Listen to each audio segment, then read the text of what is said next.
It was just after lunchtime and I had to watch Tack and Tinny. Quine had brought us all soda to go with our picnic lunch, and now the kids were on a sugar high. And I was just about ready to give up and head back into the hangar. Take that! The kids had somehow smuggled their electric guns into the basket, and I couldn't stop them. They kept shooting each other. The more it hurt them, the more they fired. That's it, I'm going back inside. Victory! Take that, you rogue! Ow! That hurt you, wench! How's it going? Great! How are Tack and Tinny? Did you know they brought their guns? What? Yeah. You can't run away now! Ow! Stop it! Take this, you three-legged monster! Alright, Tinny. You do not shoot a boy there. Oh. Are you, okay, Tack? Oh. She had it on the lowest setting.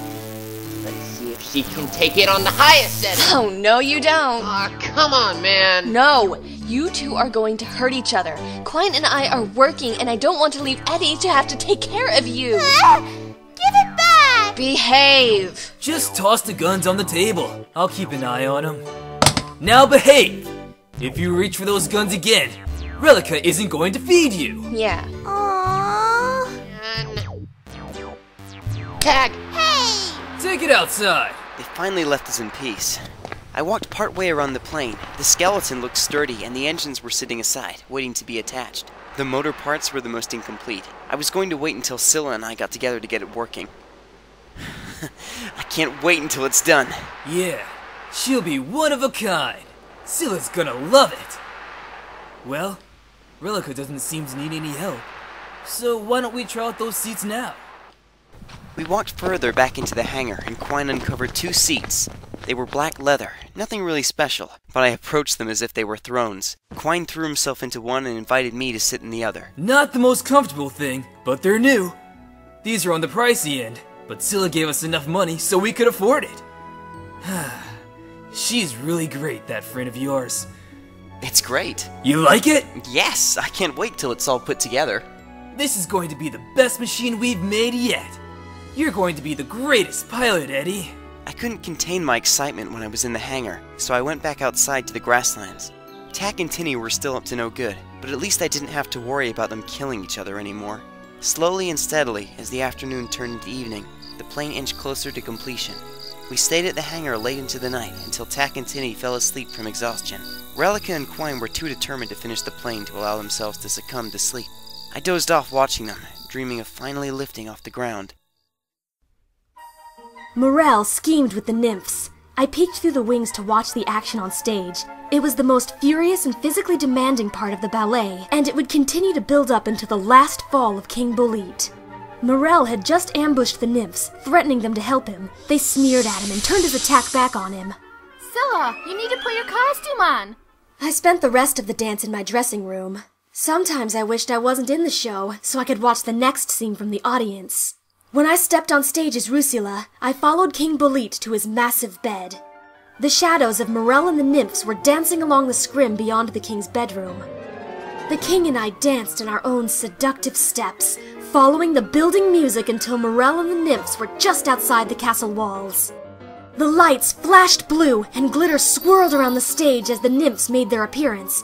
Morel was among them, and when he drew his sword, King Bolete turned on me and blamed me for wanting to kill him all along. He drew his own sword, but Morel blocked the attack. Thus began the battle. The castle guards flooded in and the nymphs disappeared to corners of the room, blinding the guards with their light and dizzying movements. I cowered behind Morel as the two began their sword fight. The nymphs crossed the center of the stage and grabbed me, pulling me away from the king's chambers to safety. The guards followed, leaving only King Bolete and Morel to battle one-on-one.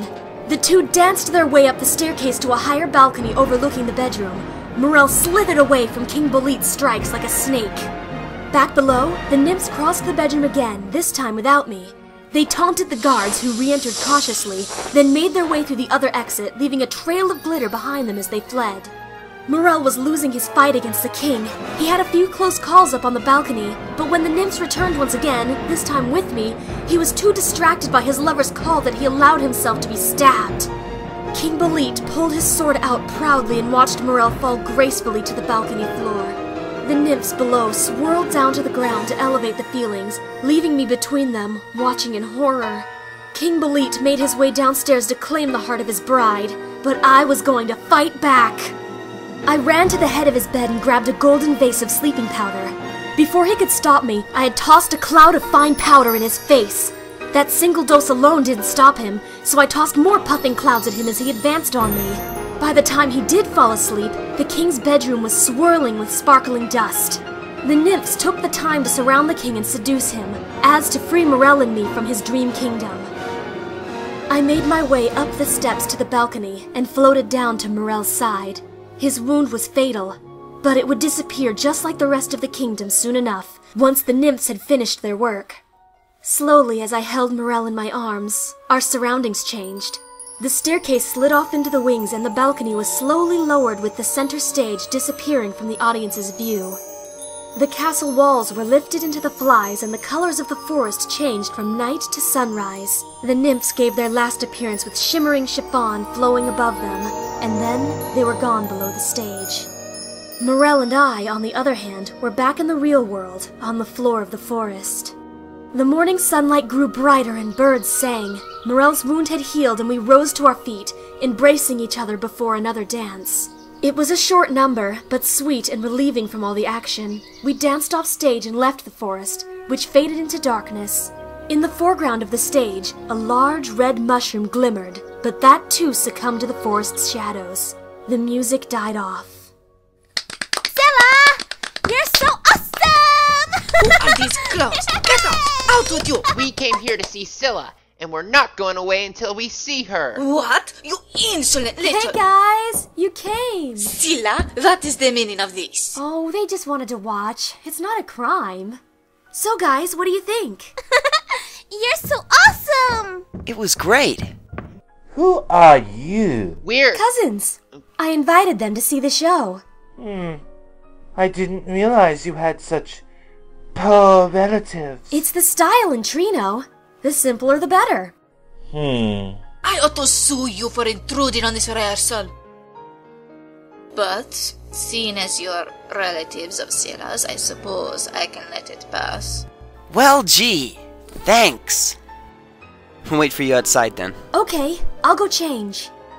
Come on. Wasn't that just awesome?